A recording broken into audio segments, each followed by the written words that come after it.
ต่อไปขอวิทยุแห่งประเทศไทยให้ความรู้กู้ความสุข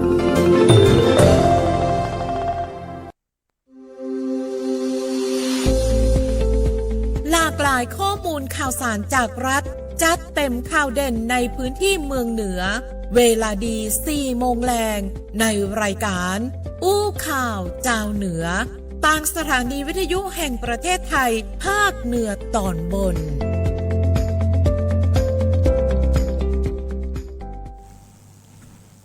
สวัสดีเจ้าสวัสดีคุณผู้ชมคุณผู้ฟังทุกท่านเจ้าต้อนรับสู่รายการอู้ข่าวเจ้าเหนืออู้จ่าประสาคนเมืองเหนือนะเจ้าวันนี้ก็อยู่กับดีเจนุต้อยพรพรินคุณมากและทีมงานสวทเจียงไฮ้กรมประชาสัมพันธ์ทักทายคุณผู้ชมคุณผู้ฟังทั้ง8จังหวัดภาคเหนือตอนบนตยนะเจ้าเช่นเคยนะเจ้าในทุกๆวัน4 โมงแรงเวลาดีแบบนี้เราจะมาติดตามข้อมูลข่าวสารจาก8จังหวัดภาคเหนือตอนบนของเราซึ่งวันนี้ก็อยู่ที่จังหวัดเจียงไฮ้เป็นแม่ข่ายในการเผยแพร่ข้อมูลข่าวสารนั้นหลากหลายเรื่องราวยังคงมีนำมาให้คุณผู้ชมคุณผู้ฟังได้ติดตามกันเดี๋ยวไปติดตามกันในช่วงแรกก่อนนะเจ้าสำหรับข่าวสารบ้านเฮาเจียงใหม่ลำพูนลำปางแม่ฮ่องสอนเจ้าอู้ข่าวเจ้าเหนือช่วงข่าวสารบ้านเฮาเจียงใหม่ลำพูนลำปางแม่ฮ่องสอนวันนี้ก็ไปเริ่มกันที่เชียงใหม่เช่นเคยนะเจ้าสำหรับข้อมูลข่าวสารแรกวันนี้ที่เชียงใหม่พลังงานจังหวัดเชียงใหม่เจ้าคุณผู้ชมคุณผู้ฟังเปิ้ลไปลงพื้นที่ตรวจคุณภาพน้ำมันเนาะเพื่อสร้างความเชื่อมั่นให้กับพี่น้องประชาชนผู้มาใช้บริการแล้วก็มีการเชิญชวนให้หันมาเติมน้ำมันดีเซลบีซาวช่วยลดค่าใช้จ่ายได้นักถึง7 บาทต่อลิตรเลยนะเจ้าคุณผู้ชมคุณผู้ฟังที่จังหวัดเชียงใหม่นะเจ้าวันที่11พฤษภาคมที่ผ่านมาที่สถานีบริการน้ำมันบางจากสาขาสารปีเจ้าท่านพลังงานจังหวัดเชียงใหม่ท่านสายทานประสงค์ความดีก็นำคณะลงพื้นที่ไปตรวจคุณภาพน้ำมันเชื้อเพลิงทุกชนิดเลยทั้งกลุ่มดีเซลและก็เบนซินเพื่อสร้างความเชื่อมั่นให้กับพี่น้องประชาชนผู้มาใช้บริการโดยได้นำรถโมบายตรวจสอบคุณภาพน้ำมันเชื้อเพลิงซึ่งสามารถตรวจสอบแล้วก็อ่านผลได้ทันทีนะเจ้าจากการตรวจสอบก็พบว่าน้ำมันเชื้อเพลิงทุกชนิดที่ปั๊มนี้เนี่ยมีคุณภาพน้ำมันตรงตามเกณฑ์ที่กระทรวงพลังงานเปิ้นกำหนดทุกชนิดสำนักงานพลังงานจังหวัดเชียงใหม่ก็เลยได้มีการมอบหนังสือรับรองแล้วก็ติดสติกเกอร์ที่บริเวณหัวใจน้ำมันเพื่อเป็นสัญลักษณ์แล้วก็สร้างความมั่นใจให้กับพี่น้องประชาชนว่าปั๊มแห่งนี้เนี่ยจำหน่ายน้ำมันที่มีคุณภาพมาตรฐานของกระทรวงพลังงานทั้งนี้ทั้งนั้นท่านสายทานประสงค์ความดีนะเจ้าท่านพลังงานจังหวัดเชียงใหม่เปิ้ลบอกว่าสำนักงานพลังงานจังหวัดเชียงใหม่เดินหน้าตรวจสอบคุณภาพน้ำมันในเขตอำเภอเมืองเชียงใหม่แล้วก็อำเภอรอบนอกโดยเปิ้ลตั้งเป้าไว้อยู่ที่100 แห่งรวมถึงจังหวัดใกล้เคียงตัวบอกว่าจะเป็นลำพูนลำปางแป้แหม180 แห่งฮื้อแล้วเสร็จภายในเดือนกันยายนนี้แล้วก็มีการประชาสัมพันธ์รณรงค์ให้ผู้ประกอบการที่มีรถบรรทุกรวมไปถึงพี่น้องประชาชนที่ใจรถที่สามารถเติมน้ำมันบีซาวได้นะเจ้าหันมาเติมน้ำมันดีเซลบีซาวหรือว่า B20 เนาะเป็นทางเลือกช่วยลดค่าใช้จ่ายได้นักถึง7 บาทต่อลิตรแล้วก็จะช่วยลดปัญหาฝุ่นละออง PM 2.5 จากยานพาหนะแหมตยนะเจ้านี่ก็เป็นแหมหนึ่งเรื่องราวของพลังงานเนาะที่จะสามารถร่วมด้วยช่วยกันได้นะเจ้าคุณผู้ฟังจากจังหวัดเชียงใหม่ไปกันต่อเลยนะเจ้าไปเมืองฝางกันพ่อคุณผู้ชมคุณผู้ฟังที่เมืองฝางนะเจ้ากองกำลังพาเมืองเปิ้ลมีการปะทะกับกลุ่มขบวนการลักลอบลำเลียงยาเสพติดซึ่งรอบนี้เนี่ยยึดยาบ้าได้180,000ขออภัยเจ้า1,80,000 เม็ดแล้วก็ฟินดิบแหมประมาณ 12.8 กิโลกรัมในพื้นที่ของอำเภอแม่อายจังหวัดเชียงใหม่เจ้าโดยวันที่11พฤษภาคมที่ผ่านมาพลตรีสาธิตไวยนนท์ผู้บัญชาการกองกำลังพาเมืองในฐานะผู้อำนวยการศูนย์ปฏิบัติการป้องกันและปราบปรามยาเสพติดกองกำลังพาเมืองเปิ้ลก็มีการมอบหมายให้ทางทีมงานนะเจ้าก็คือรองผู้บังคับหน่วยเฉพาะกิจชัยยานุภาพท่านพันเอกเดชาธรสายหยุดนะเจ้าเป็นผู้แทนในการเดินทางเข้าตรวจสอบของกลางยาเสพติดร่วมกับหน่วยงานที่เกี่ยวข้องพร้อมกับทั้งชี้แจงให้ข้อมูลกับสื่อมวลชนบริเวณพื้นที่เกิดเหตุโดยเมื่อวันที่10พฤษภาคมที่ผ่านมาเวลา 19:30 นาทีกองกำลังพาเมืองโดยกองบังคับการควบคุมทหารพรานศูนย์ปฏิบัติการกองทัพภาคที่3จัดกำลังจากกองร้อยทหารพรานที่3206ร่วมกับหมวดลาดตระเวนระยะไกลกองกำลังพาเมืองรวมแล้ว2ชุดปฏิบัติการเจ้าทำการลาดตระเวนเฝ้าตรวจ พื่อป้องกันและสกัดกั้นการกระทำผิดกฎหมายและก็ยาเสพติดบริเวณช่องทางธรรมชาติบ้านปางในตำบลมะลิกาอำเภอแม่อายจังหวัดเชียงใหม่ซึ่งเหตุนี้ก็ตรวจพบกลุ่มขบวนการลักลอบลำเลียงยาเสพติดประมาณ 5-10 คนเดินเข้ามาตามเส้นทางในภูมิประเทศหน่วยก็เลยได้ฮือสัญญาณเพื่อขอตรวจค้นเนาะแต่ว่ากลุ่มขบวนการนี้ได้ใช้อาวุธปืนบ่ทราบชนิดแล้วก็ขนาดยิงใส่ฝ่ายเจ้าหน้าที่จนเกิดการปะทะกันประมาณ5นาทีก็ได้อาศัยความชำนาญในภูมิประเทศนะเจ้าวิ่งหลบหนีไปได้หลังจากเหตุการณ์สงบลงหน่วยก็เลยมีการจัดชุดปฏิบัติการเพิ่มเติมจำนวน3ชุดปฏิบัติการวางกำลังควบคุมพื้นที่เกิดเหตุเพื่อรอการพิสูจน์ทราบโดยปกติต้องรอฮื้อเจ้าฮื้อแจ้งก่อนนะต่อมาเมื่อเจ้าวันที่11พฤษภาคมเวลา 6 โมงแม่เจ้าหน่วยก็ได้เข้าตรวจสอบพื้นที่เกิดเหตุผลของการตรวจสอบก็ไปปะกับกระสอบดัดแปลงเป็นเป้สะพายหลังจำนวน7กระสอบภายในบรรจุยาเสพติดฮื้อโทษประเภทที่1หรือยาบ้ารวมแล้วเนี่ยจำนวน 1,80,000 เม็ดแล้วก็ยาเสพติดฮื้อโทษประเภทที่2หรือฟินดิบน้ำหนักรวมประมาณ 12.8 กิโลกรัมอาวุธปืนไทยประดิษฐ์หรือว่าปืนแก๊ปแฮม1กระบอกปลอกกระสุนปืนลูกซองแฮม4กระบอกสมมาตรแฮม4ปลอกปัจจุบันนี้หน่วยก็ได้นำของกลางส่งสถานีตำรวจภูธรแม่อายเพื่อดำเนินคดีตามกฎหมายต่อไปนั่นเองเรื่องของยาเสพติดนะเจ้าช่วยกันเป็นหูเป็นตาเนาะคุณผู้ชมคุณผู้ฟังก็มีการ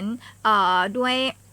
ในส่วนของนโยบายภาครัฐเองก็มีการสกัดกั้นในทุกวิถีทางเหมือนให้ยาเสพติดเข้ามาในพื้นที่ประเทศเฮาแล้วก็พื้นที่ชั้นในของประเทศได้นะเจ้าเมืองฝางไปที่ละปูนกันพังเจ้าคุณผู้ชมคุณผู้ฟังที่จังหวัดละปูนนะเจ้าเปิ้ลมีการลงพื้นที่ตรวจสอบสถานประกอบการโรงแรมนะในพื้นที่ของอำเภอแม่ทาแล้วก็อำเภอเมืองละปูนเจ้าเพื่อพิจารณาการขอต่ออายุใบอนุญาตประกอบธุรกิจโรงแรมเพื่อเป็นไปตามหลักเกณฑ์อย่างถูกต้องนั่นเองเจ้าวันที่11พฤษภาคมเวลา 10 โมงนะเจ้าที่กัตซันขุนตาลกอล์ฟแอนด์รีสอร์ทจำกัดอำเภอแม่ทาจังหวัดลำพูนนายปิยพงษ์ชูวงศ์ผู้ว่าราชการจังหวัดลำพูนเจ้าเปิ้นได้มอบหมายให้นายปรีชาสมชัยปลัดจังหวัดลำพูนเป็นประธานการออกตรวจโรงแรมแล้วก็ประชุมเพื่อพิจารณาขอต่ออายุใบอนุญาตประกอบธุรกิจโรงแรมโดยมีผู้แทนของนายอำเภอแม่ทา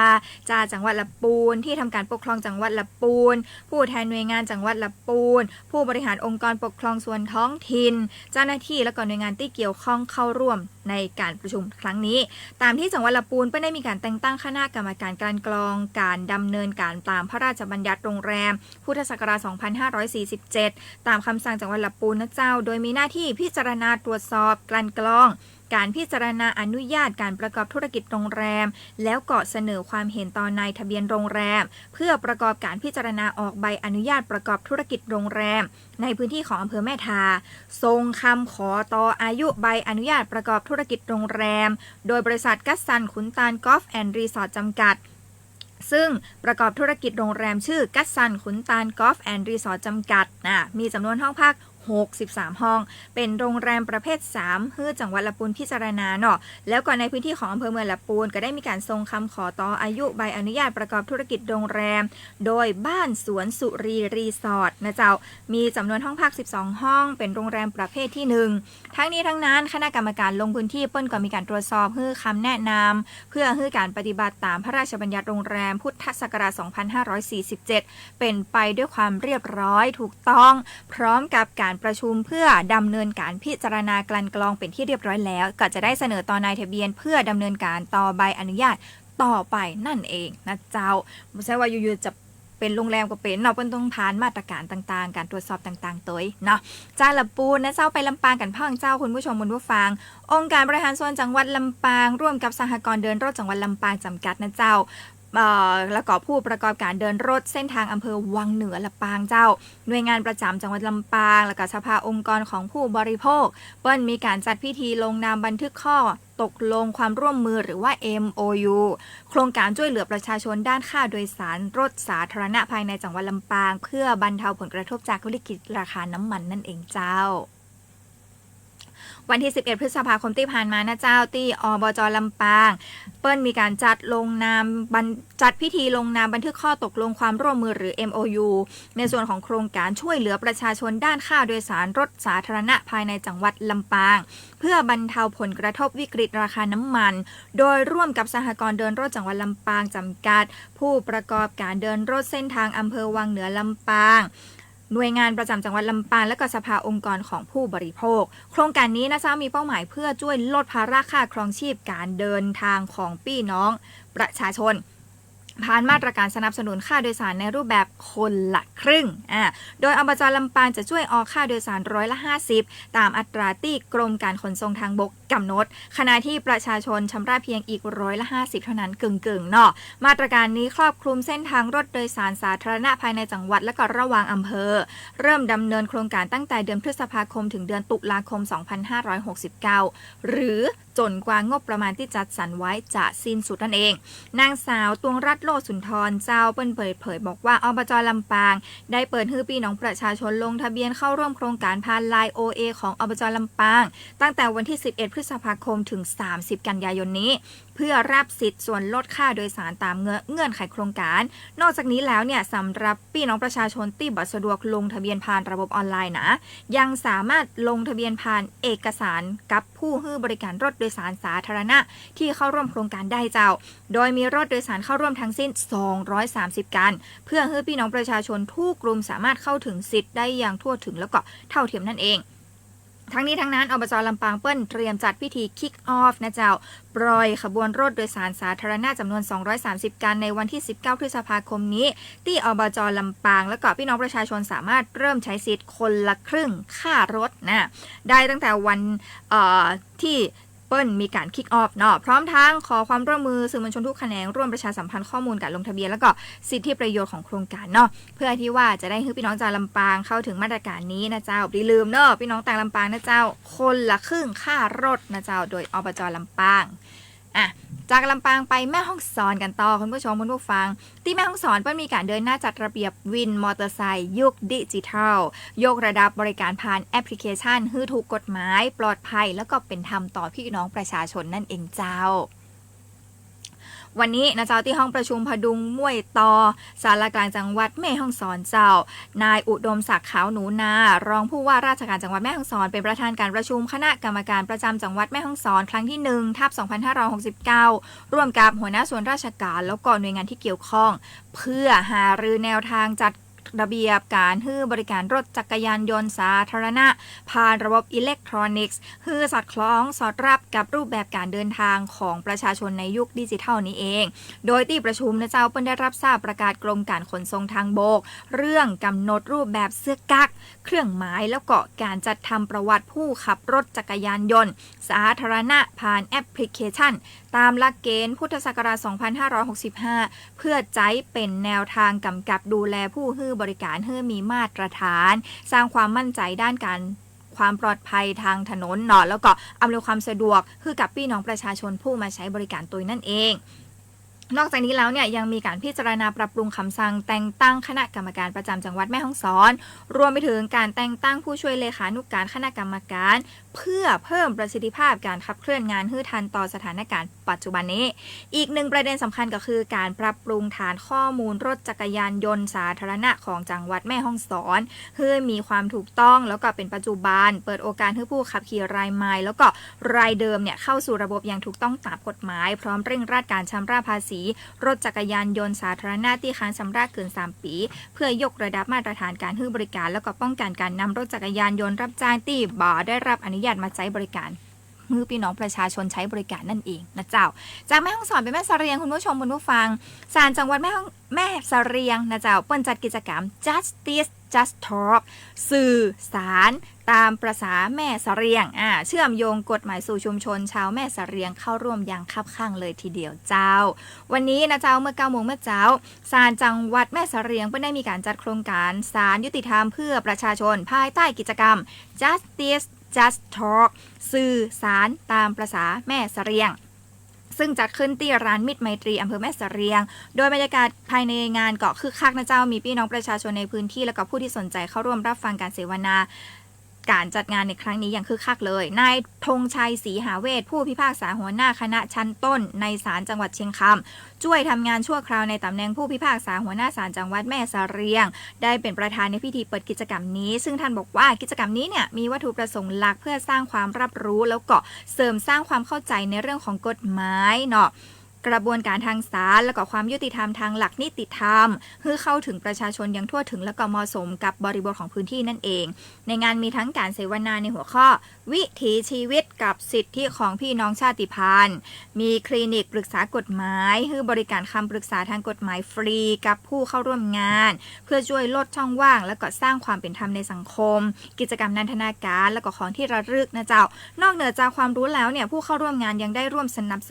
นุกสนานเนาะลุ้นรับกระเป๋าที่ระลึกครบรอบ144 ปีศาลยุติธรรมพร้อมบริการอาหารว่างและก็เครื่องดื่มฟรีตลอดงานเลยกิจกรรมนี้ได้รับการตอบรับเป็นอย่างดีจากพี่น้องต่างแม่เสรียงนะเจ้าโดยผู้เข้าร่วมส่วนใหญ่เปิ้นสะท้อนออกมาบอกว่ากิจกรรมนี้เนี่ยมีประโยชน์ขนาดเลยช่วยให้เรื่องกฎหมายที่เคยดูเป็นเรื่องไกลตัวกลายเป็นเรื่องที่เข้าใจได้ง่ายขึ้นแล้วก็หวังว่าจะมีกิจกรรมดีๆแบบนี้ในอนาคตต่อไปนั่นเองอ่ะเดี๋ยวพากันสักกรรมหนึ่งนะเจ้าคุณผู้ชมคุณผู้ฟังช่วงหน้าปิ๊กมาติดตามข้อมูลข่าวสารจากเจียงไฮ้พะเยาแป้น่านกันพ่องเจ้ามัดรวมข่าวสารจากรัฐเจาะลึกประเด็นร้อนจาก8จังหวัดภาคเหนือตอนบนกับทีมนักจัดรายการ11สถานีในรายการอู้ข่าวเจ้าเหนือพบกับช่วงพยากรณ์อากาศและเตือนภัยรายวันคดสวายกระจายข่าวสารบ้านเฮาและป้าแอลเมืองเหนือเวลาดี 4-5 โมงเย็นทุกวันจันทร์ถึงวันศุกร์รับฟังทางวิทยุแห่งประเทศไทย8จังหวัดภาคเหนือตอนบน11สถานีวิทยุสวทเชียงใหม่เชียงรายพะเยาแพร่น่านลำปางลำพูนแม่ฮ่องสอนแม่เสรียงฝางและสวทเพื่อการเรียนรู้และเตือนภัยภาคเหนือพร้อมรับชมทาง Facebook Fanpage ของทุกสถานีสดพร้อมกันทั้งออนแอร์และออนไลน์อู้ข่าวเจ้าเหนืออู้จาประสาคนเมืองเหนือ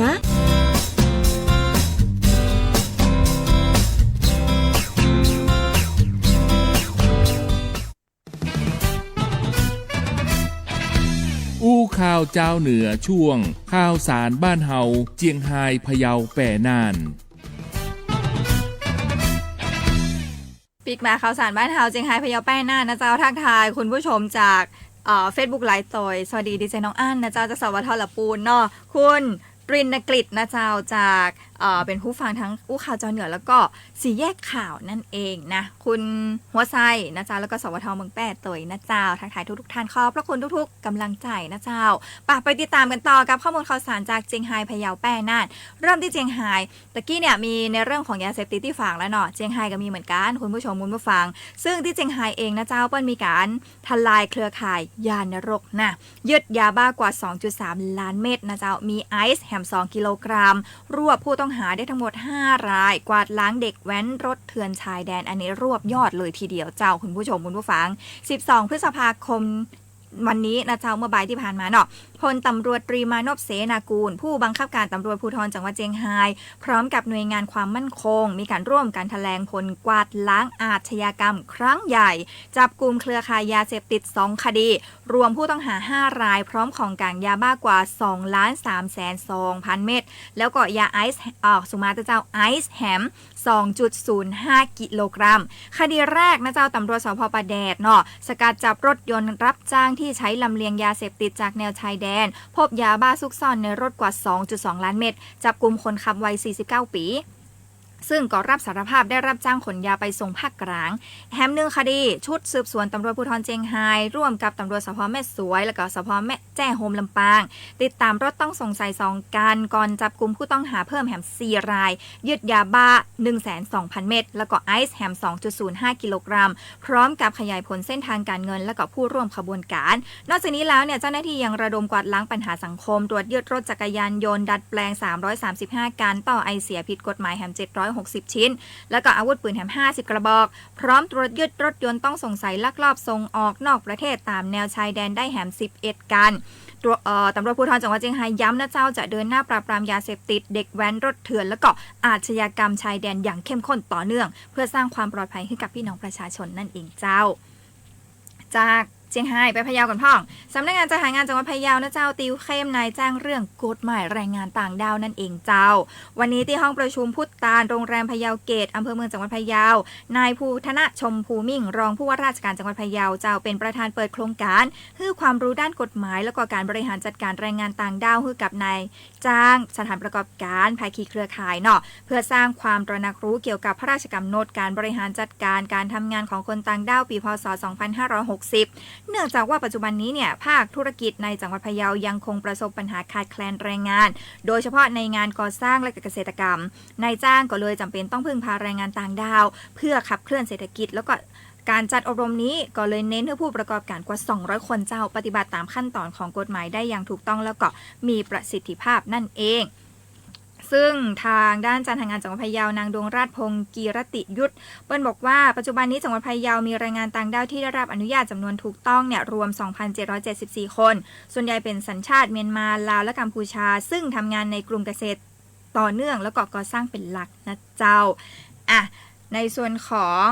จัดหางานจังหวัดพะเยาเน้นย้ำเรื่องการปรับรูปแบบบริการสู่ระบบอิเล็กทรอนิกส์ e-work permit เนาะซึ่งนายจ้างสามารถยื่นคำขอหรือแจ้งการทำงานของคนต่างด้าวได้ตลอด24ชั่วโมงนะเจ้าเพื่อความสะดวกรวดเร็วเนาะจากพะเยาไปเมืองแป้เจ้าที่แป้เนี่ยเดินหน้าขับเคลื่อนโครงการไทยช่วยไทยลดภาระ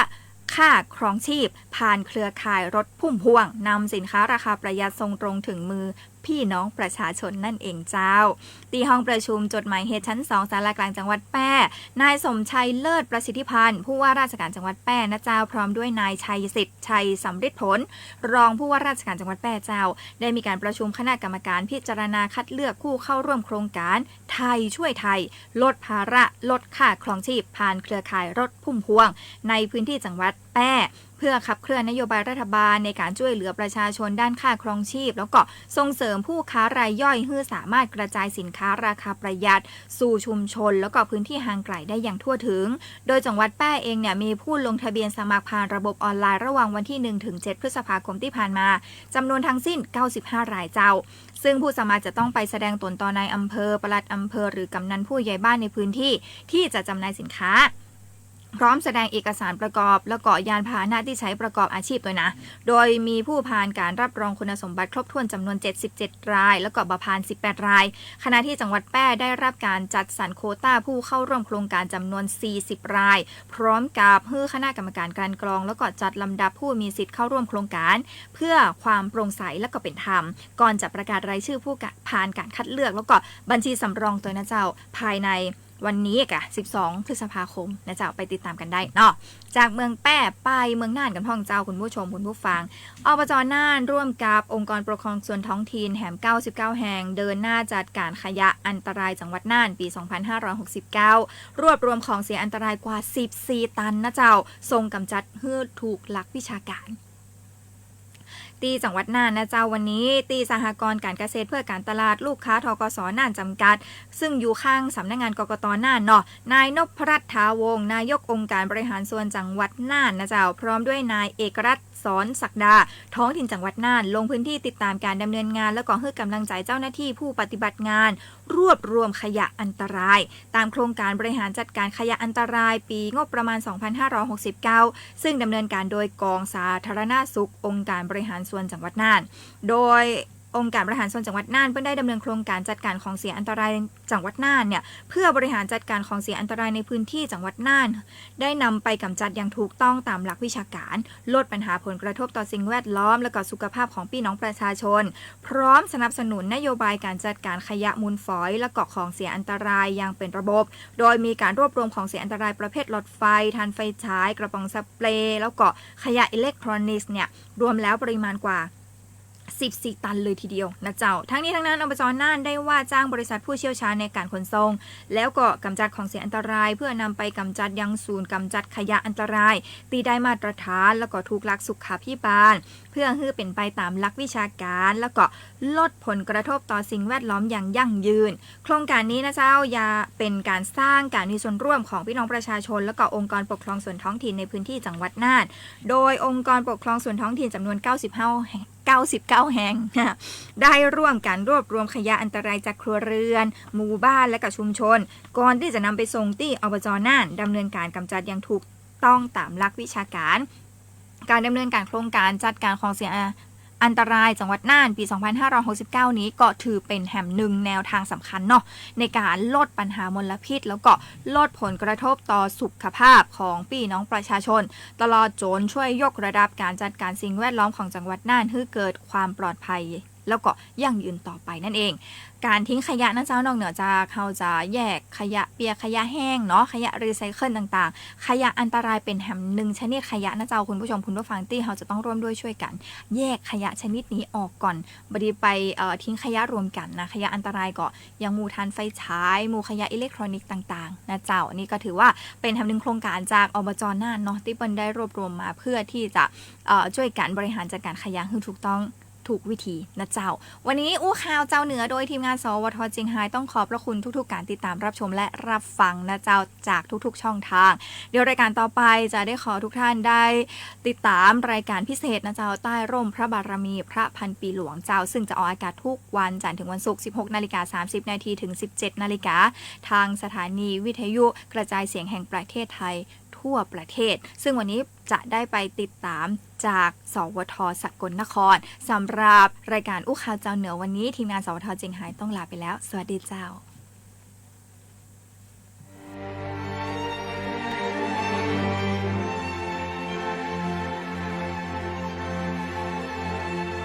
สถานีวิทยุกระจายเสียงแห่งประเทศไทย70 สถานีทั่วทุกภูมิภาค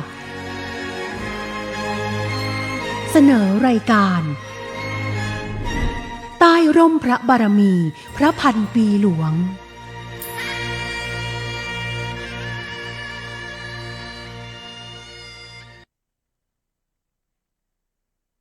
สวัสดีค่ะต้อนรับทุกท่านเข้าสู่รายการใต้ร่มพระบารมีพระพันปีหลวง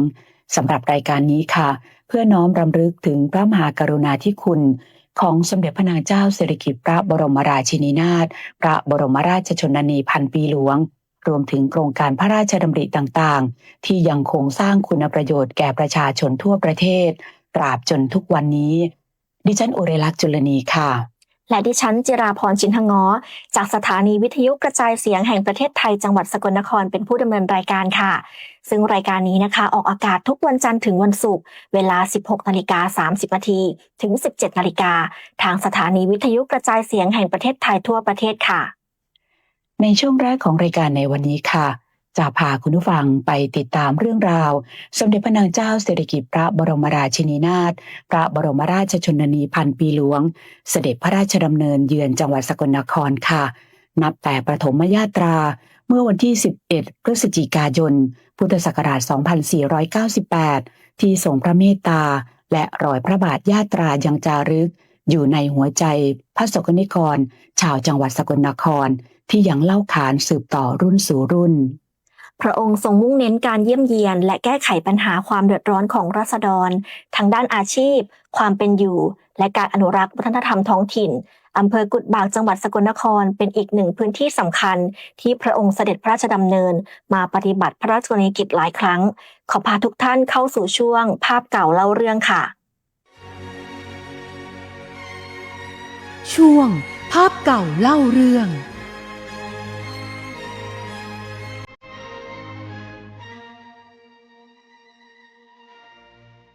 ค่าสมาชิกทอผ้าไหม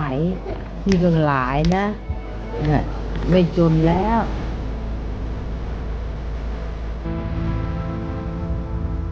จังหวัดสกลนครดินแดนแห่งวิถีชีวิตเรียบง่ายและเปี่ยมด้วยวัฒนธรรมเป็นผืนแผ่นดินที่เคยรับเสด็จสมเด็จพระนางเจ้าสิริกิติ์พระบรมราชชนนีพันปีหลวงพร้อมด้วยพระบาทสมเด็จพระบรมชนกาธิเบศรมหาภูมิพลอดุลยเดชมหาราชรัชกาลที่ 9 การเสด็จพระราชดำเนินมายังจังหวัดสกลนครในครั้งแรกนั้นเป็นวันศุกร์ที่ 11 พฤศจิกายน พุทธศักราช 2498 นับเป็นเหตุการณ์สำคัญที่สร้างความปลาบปลื้มแก่ประชาชนทั้งสองพระองค์ทรงปฏิบัติพระราชกรณียกิจเพื่อเยี่ยมเยียนรับฟังและคลายทุกข์ของพระสงฆ์นิกรด้วยพระราชหฤทัยที่เปี่ยมด้วยความห่วงใยตลอดระยะเวลาที่เสด็จพระราชดำเนินมายังจังหวัดสกลนคร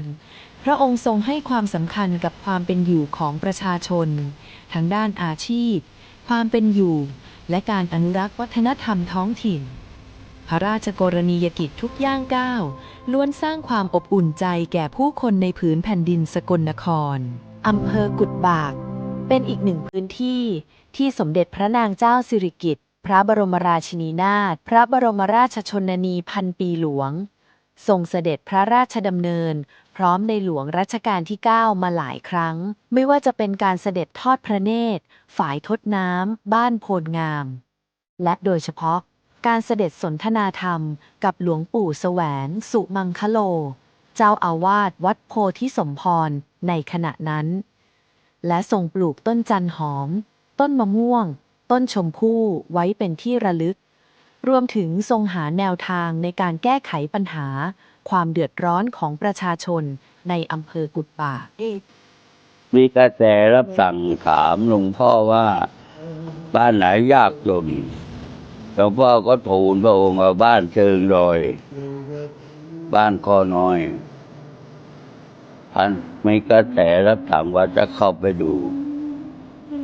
จะแก้ปัญหาเรื่องน้ำเชิงดอยได้เราก็ไปทำเขื่อนไว้นะเดี๋ยวนี้ประชาชนก็อยู่ดีกินดีตามอัตภาพพอสมควร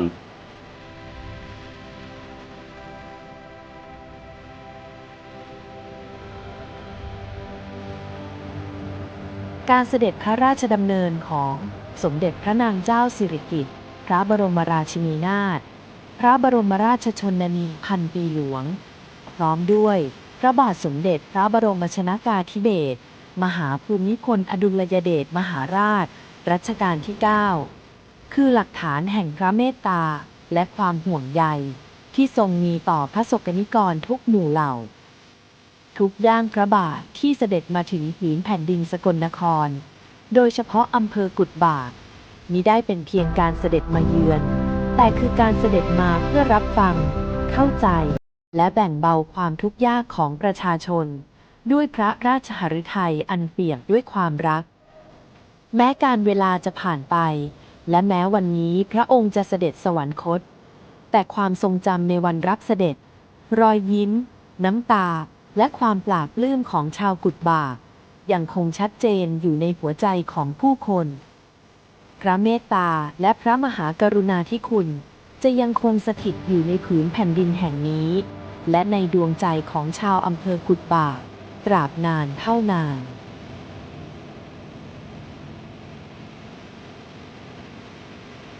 สมเด็จพระนางเจ้าสิริกิติ์พระบรมราชินีนาถพระบรมราชชนนีพันปีหลวงเสด็จพระราชดำเนินออกณลานคำหอมพระตำหนักภูพานราชินิเวศจังหวัดสกลนครหลายครั้งเพื่อทรงงาน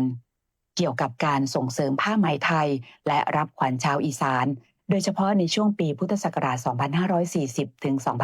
2547 ลานคำหอมถือเป็นสถานที่สำคัญที่พระองค์ใช้จัดงานแฟชั่นโชว์ผ้าไหมไทยและพบปะราษฎรสร้างความภาคภูมิใจให้ชาวจังหวัดสกลนครเป็นอย่างมากค่ะ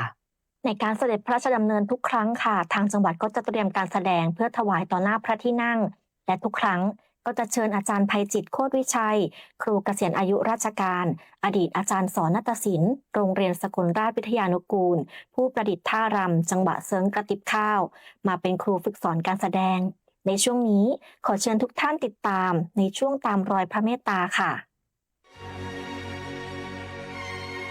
ช่วงตามรอยพระเมตตา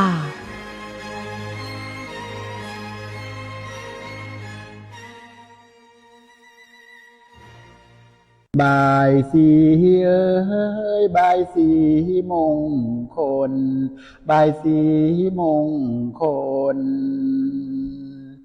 เหล่าปวงคาชาวสกลนครทั่วหน้ามาน้อมเกล้าถวายพระพรสั่งเป็นตาอ่อนสอนชาวสกลนครแส่สองสะดุดี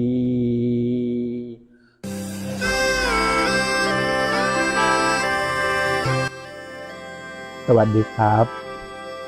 ผมนายไพจิตรโคตรวิชัยขณะนี้อายุ 86 ปี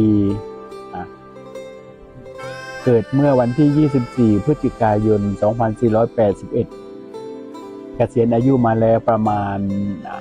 20 กว่าปีกว่าพอเกษียณอายุออกมาก็มาอยู่ที่บ้านกิจกรรมที่ทำนอกจากเกษียณอายุแล้วก็จะเปิดร้านทำเครื่องประดับละครเพราะว่าเรียนมาทางนี้โดยตรงเพราะว่าวิชาเอกที่เรียนคือวิชาเอกนาฏศิลป์วิชาโทก็คือวิชาคหกรรมประดิษฐ์เมื่อเกษียณเสร็จแล้วก็ได้มาเอาความรู้ส่วนนี้มา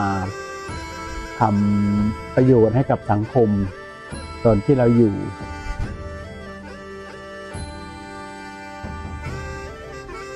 ครูได้รับคำสั่งจากทางจังหวัดให้เป็นหัวหน้าครูผู้ฝึกการแสดงหน้าพระที่นั่งทุกครั้งที่มีโดยการควบคุมโดยท่านผู้หญิงมนทินีมงคลนาวินทุกครั้งเวลาพระองค์เสด็จมาทุกครั้งก็จะมีท่านผู้หญิงมนทินีมงคลนาวินเรียกให้ขึ้นไปพบที่จวนผู้ว่าราชการจังหวัดแล้วก็ตกลงว่าปีนี้เราจะต้องมีการแสดงชุดนั้นชุดนี้ชุดนั้นชุดนี้อะไรมานี่ทุกองค์เลยยกตัวอย่างอันนี้งาน72 พรรษาสมเด็จพระนางเจ้าก็มี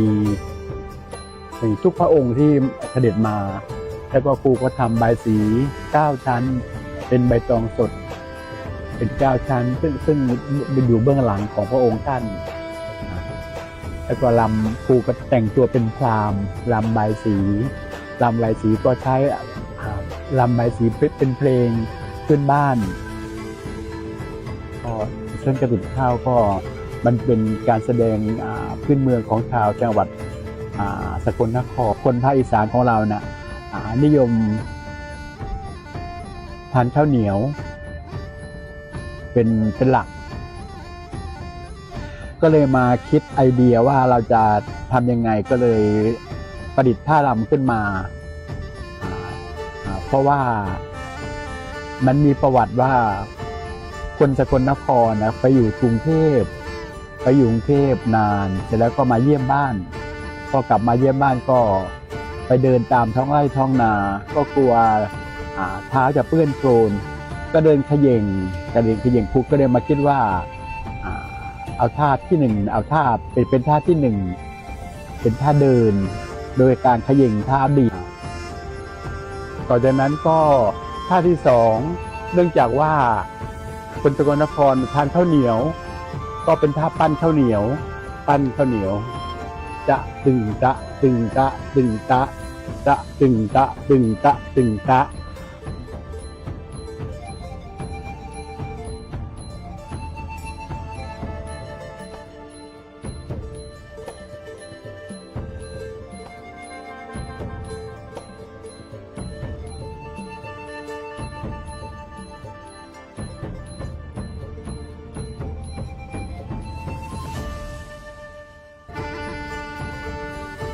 คนอื่นต้องขอชื่นชมท่านอาจารย์ไพจิตรโคตรวิชัยนะครับถือว่าเป็นมรดก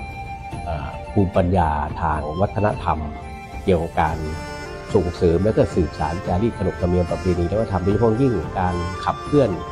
ทางด้านศิลปะวัฒนธรรมการฟ้อนรำของพี่น้อง8ชนเผ่าพื้นเมืองของสกลนครมีมาดั้งเดิมเป็นเวลานานพอสมควรเห็นควรแก่การยกย่องและได้รับเกียรติอย่างยิ่งนะครับภายใต้สภาวัฒนธรรมจังหวัดสกลนครต้องขอกราบชื่นชมท่านในโอกาสนี้ครับขอบคุณครับสำหรับในช่วงต่อไปค่ะพาทุกท่านไปติดตามกลุ่มนวัตกรรมชุมชนเข้มแข็งกลุ่มภูไทยที่บ้านโนนหอมอำเภอเมืองสกลนครจังหวัดสกลนครที่สานต่อพระปณิธานของสมเด็จพระนางเจ้าสิริกิติ์พระบรมราชินีนาถพระบรมราชชนนีพันปีหลวงที่มีพระราชประสงค์สนับสนุนการฟื้นฟูผ้าไทยค่ะชาวภูไทยบ้านนวลหอมมีการอนุรักษ์ศิลปะการทอผ้า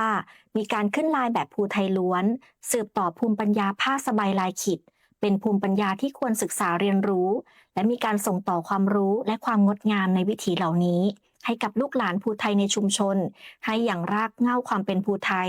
ควบคู่ไปกับการดำเนินชีวิตประจำวันได้อย่างมีความสุขอย่างเรียบง่ายและ และก็ยังมีการนำไปต่อยอดสู่ธุรกิจของคนในชุมชนอีกด้วยค่ะขอเชิญทุกท่านรับฟังและรับชมนวัตกรรมชุมชนเข้มแข็งกลุ่มภูไทยที่บ้านนวลหอมอำเภอเมืองสกลนครจังหวัดสกลนครในช่วงสานต่อพระราชปณิธานค่ะช่วงสานต่อพระราชปณิธาน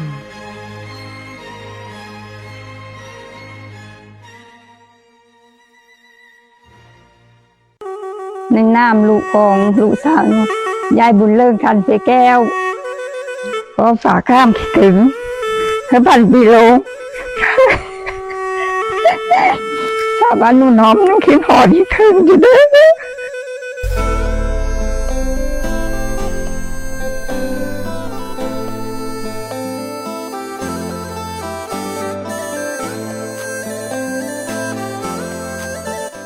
สวัสดีค่ะชื่อศาสิวิมลวงศ์ศรียาค่ะชื่อเล่นก็คนในหมู่บ้านจะเรียกว่าครูดวนหรือลำดวนนะคะในหมู่บ้านนวลหอมเราจะมีนวัตกรรมเกี่ยวกับนวัตกรรมชุมชนเข้มแข็งที่โดดเด่นก็คือผ้ามีผ้าสบายลายขีดลายดอกพริกแล้วก็มีผ้าจองนะคะก็เลยได้กลุ่มเป็นทอผ้าสบายลายขีดขึ้นมาแล้วก็ถือว่าได้รับประสบผลสำเร็จเพราะว่าผ้านี้สามารถขายได้สร้างรายได้ให้กับครอบครัวแล้วยังสามารถแปลงรูปแปลงเป็นผลิตภัณฑ์อย่างอื่นได้อย่างเช่นตุ๊กตาพวงกุญแจของฝากแล้วก็ของประดับอะไรต่างๆคนในชุมชนน่ะเขาจะมีความดีใจมากที่ว่าผ้านี้มันกำลังจะเลือนหายไปพอแม่ไปชวนเข้ามารวมกลุ่มกันใหม่เนี่ยทุกคนให้ความร่วมมือเป็นอย่างดีต่างจะให้ชุมชนของเรามีรายได้แล้วก็เข้มแข็งในเรื่องนี้ในการทอผ้าคือสรุปแล้วว่าชุมชนเรานะเรามองว่ามันคงจะเข้มแข็งเพราะว่าณปัจจุบันนี้ก็คือเราจะช่วยส่งเสริมกันให้ช่วยกันทำให้ช่วยกันทอแล้วก็ให้พัฒนาลายขึ้นด้วยพัฒนาจากลายดั้งเดิมให้มันเป็นร่วมสมัยบ้างแต่ว่าเรายังคงเอกลักษณ์ของเราไว้อย่างเช่นดอกพริกมันยังมีแต่เราสามารถที่จะใส่สีอะไรต่างๆเข้าไปได้เพื่อให้มันเป็นร่วมสมัยสวัสดีค่ะภูไทยนนหอมนะคะของเอกลักษณ์ของเรากับสูตรภูไทยเนาะค่ะเราจะมีสินค้าเป็นเอกลักษณ์ของเราก็คือสูตรภูไทยนะคะเสื้อภูไทยสูตรภูไทยแล้วก็มีผ้าสบายลายคิดแบบนี้แล้วเราก็ผ้าสบายลายคิดเราก็เอามาแปรรูปค่ะแปรรูปเป็นกระเป๋าเงินจะผ้าสบายลายคิดเพื่อให้เป็นสินค้าที่หลากหลายให้มีตัวเลขลายขึ้นค่ะผ้าสบายลายคิดก็เป็นลายแบบเก่าแก่เนาะ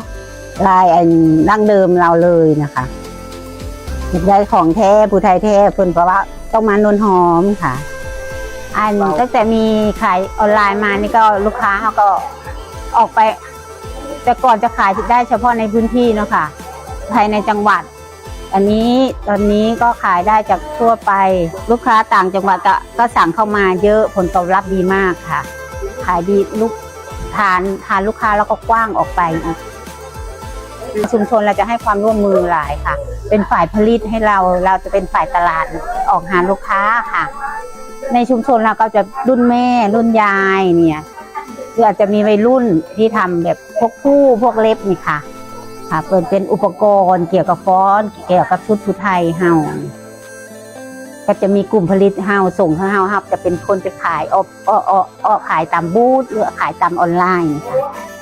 ยั่งยืนค่ะกิจการบ้านนนหอมนี่ยั่งยืนใช่ใครๆก็ชอบเนาะ นี่เป็นเพียงส่วนหนึ่งของนวัตกรรมชุมชนเข้มแข็งกลุ่มภูไทยโนนหอมจังหวัดสกลนครที่สานต่อปณิธานของพระพันปีหลวงจากสืบต่อภูมิปัญญาผ้าสบายลายขิดสู่ธุรกิจของคนในชุมชน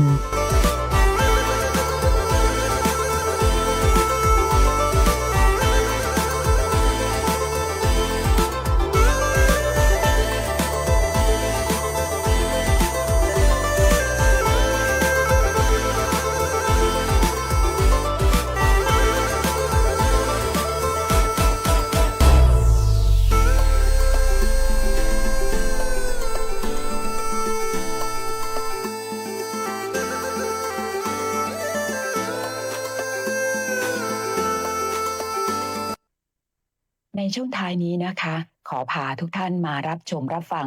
เสียงจากประชาชนชาวจังหวัดสกลนครที่ได้มีโอกาสเข้ากราบถวายบังคมพระบรมศพสมเด็จพระนางเจ้าสิริกิติ์พระบรมราชินีนาถพระบรมราชชนนีพันปีหลวงณพระที่นั่งดุสิตมหาปราสาทในพระบรมมหาราชวังซึ่งคณะผู้เดินทางประกอบไปด้วยประชาชนข้าราชการองค์กรปกครองส่วนท้องถิ่นกำนันผู้ใหญ่บ้านและจิตอาสาจังหวัดสกลนครได้ดำเนินการคัดเลือกตัวแทนจากทั้ง 18 อำเภอรวมจำนวน 3,000 คนเพื่อเข้าร่วมกิจกรรมดังกล่าว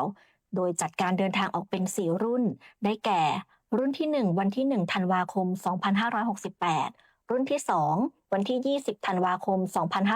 2568 รุ่นที่ 3 วันที่ 8 มกราคม 2569 และรุ่นที่ 4 วันที่ 27 มกราคม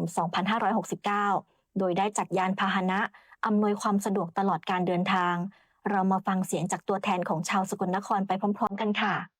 โดยการด้วยกระหม่อมขอเดชะข้าพระพุทธเจ้านายชัยวัฒน์ศรีสะครผู้อำนวยการโรงเรียนบ้านตาดภูวงศ์ตำบลคำบ่ออำเภอวริชภูมิจังหวัดสกลนครสังกัดสำนักงานเขตพื้นที่การศึกษาประถมศึกษาสกลนครเขต 2วันนี้ได้นำคณะครูและบุคลากรตลอดจนลูกๆนักเรียนระดับชั้นมัธยมจำนวน51คนเพื่อถวายสักการะเนื่องในโอกาสพระบรมราชินีนาถราชชนนีพระพันปีหลวงเสด็จสู่สวรรคาลัยเพื่อแสดงความเคารพและระลึกถึงคุณงามความดีที่พระองค์ท่านได้ให้มีไว้กับพวกเราในโอกาสนี้ก็ขอเชิญชวนพ่อแม่พี่น้องปวงชนชาวไทยร่วมกันสักการะโดยทั่วหน้าครับขอบคุณครับชื่อนางสาวภูมิพรภูมิสุพรรณนะคะ ได้มีโอกาสมาสักการะพระพันปีหลวงครั้งแรกรู้สึกปลาบปลื้มแล้วก็ประทับใจมากค่ะเพราะว่าจริงๆแล้วตัวเองเป็นคนพื้นเพอยู่ที่สกลนครแล้วก็มาอยู่ที่กรุงเทพนะคะปกติแล้วสมัยพระองค์ท่านเสด็จไปที่จังหวัดสกลนครนะคะเราก็รู้สึกปลาบปลื้มและยินดีทุกครั้งที่เสด็จไปนะคะแล้วก็พระองค์ท่านมีโครงการของพวกผ้าไทยนะคะมีการประกวดผ้าไหมของจังหวัดสกลนครแล้วก็เป็นพวกผ้าคลามที่ขึ้นชื่อของจังหวัดสกลนครนะคะทุกครั้งที่พระองค์เสด็จไปรู้สึกอบอุ่นแล้วก็ปลาบปลื้มประทับใจมากค่ะมาวันนี้ก็รู้สึกซาบซึ้งนะคะแล้วก็หลังจากนี้นะคะก็จะสวมใส่ผ้าไทยทุกครั้งที่มีโอกาสนะคะแล้วก็จะทำตามพระราชดำริของพระองค์ท่านนะคะ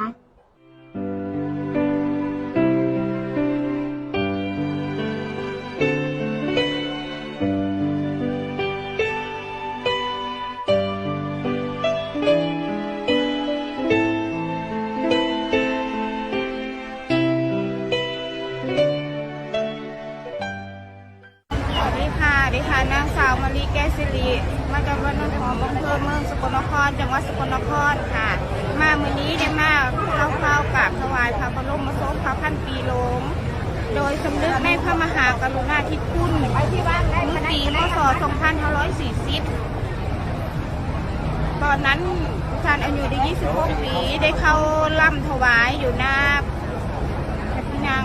งานประกวดผ้าไหมอยู่ที่ตำหนักผู้พานราชนิเวศจังหวัดสกลนครค่ะตอนนั้นก็ปลื้มเจอหลายดีเจอหลายค่ะพอน้อมนำพระราชดำรัสของพระองค์ทางด้านเศรษฐกิจพอเพียงมาใช้ในชีวิตแล้วก็เขาเป็นคนดีของสังคมต่อไปค่ะครับกับผม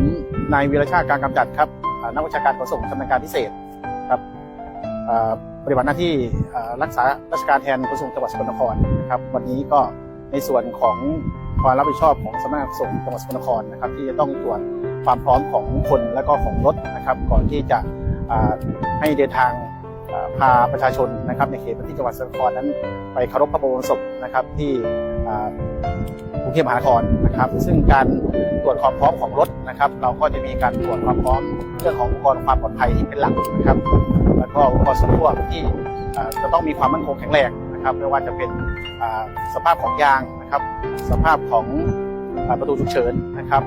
มีเบาะนั่งนะครับมีเข็มขัดนิรภัยนะครับ ซึ่งรถจะต้องมีค้อนทุบกระจกด้วยครับรวมทั้งถังดับเพลิงนะครับเพื่อเตรียมความพร้อมนะครับหากเกิดเหตุฉุกเฉินครับในส่วนของการตรวจคนนะครับตรวจคนแล้วก็มีการตรวจความพร้อมของพนักงานขับรถนะครับโดยตรวจความ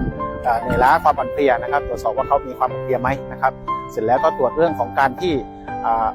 อาจจะมีพนักงานขับรถบางคนนะครับดื่มสุรานะครับมึนเมานะครับหรืออาจจะเป็นยากระตุ้นประสาทนะครับเราก็ตรวจสอบนะครับเพื่อให้มีความพร้อมนะครับรวมมาถึงเรื่องของการมีใบอนุญาตที่ถูกต้องนะครับตามที่กฎหมายกำหนดนะครับในการใช้รถแต่ละคันครับนี่ก็คือเป็นเรื่องของความพร้อมนะครับเพื่อให้ประชาชนได้รับความสะดวกและความปลอดภัยในการเดินทางไปเคารพพระบรมศพในครั้งนี้ครับสวัสดีค่ะดิฉันนางงามกิ่งนาคมจากอำเภอเต่างอยค่ะวันนี้รู้สึกปลื้มใจมากค่ะที่ได้มีโอกาสไปกราบพระบรมศพได้มีโอกาสไปถวายงานต่อหน้าพระพักตร์พระองค์อย่างเช่นทำอาหารพื้นบ้านนะคะซุปหัวปีแบบนี้ขนมดอกสโหนแล้วก็ได้ดูการประกวดผ้าไหมจากพระองค์นะคะก็จะพยายามเผยแพร่นะคะความรู้เกี่ยวกับการทอผ้าเพราะว่าตัวเองก็มีพื้นอยู่เรื่องการทอผ้านะคะและทั้งหมดนี้คือรายการใต้ร่มพระบารมีพระพันปีหลวงผลิตรายการโดยสถานีวิทยุกระจายเสียงแห่งประเทศไทยจังหวัดสกลนครควบคุมการผลิตโดยนายพิชัยศิริสมผู้อำนวยการสถานีวิทยุกระจายเสียงแห่งประเทศไทยจังหวัดสกลนครภายใต้การอำนวยการผลิตโดยนายสมบัติชัยรัตน์ผู้อำนวยการสำนักงานประชาสัมพันธ์ที่ 1 กรมประชาสัมพันธ์ทุกท่านสามารถติดตามรับชมรับฟังรายการนี้ได้ทุกวันจันทร์ถึงศุกร์เวลา 16:30 น. ถึง 17:00 น. ทางสถานีวิทยุกระจายเสียงแห่งประเทศไทยทั่วประเทศวันนี้เราทั้งสองคนขอบพระคุณทุกท่านที่ติดตามรับชมรับฟังสวัสดีค่ะ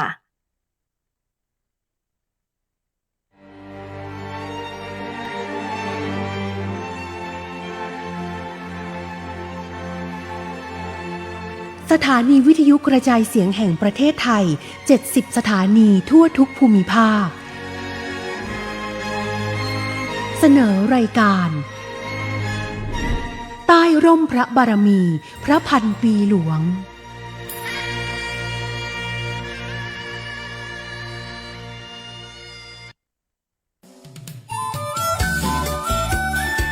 ติดตามรับฟังรายการอู้ข่าวเจ้าเหนือได้ทุกวันจันทร์ถึงวันศุกร์เวลาดี 4 โมงแรงทางสวทลำปาง FM 97 เมกะเฮิรตซ์สวทลำพูน FM 95 เมกะเฮิรตซ์สวทพะเยา FM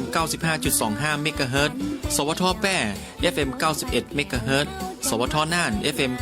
94.75 เมกะเฮิรตซ์สวทเชียงใหม่ FM 98 เมกะเฮิรตซ์และ AM 639 กิโลเฮิรตซ์สวทฝาง FM 89.25 เมกะเฮิรตซ์สวทเจียงไฮ้ FM 95.75 เมกะเฮิรตซ์สวทแม่ฮ่องสอน FM 104 เมกะเฮิรตซ์สวทแม่เสรียง FM 90.5 เมกะเฮิรตซ์และสวทเพื่อการเรียนรู้และเตือนภัยภาคเหนือ AM 549 กิโลเฮิรตซ์และเพจ Facebook ของแต่ละสถานีเนอร์ครับไปกัน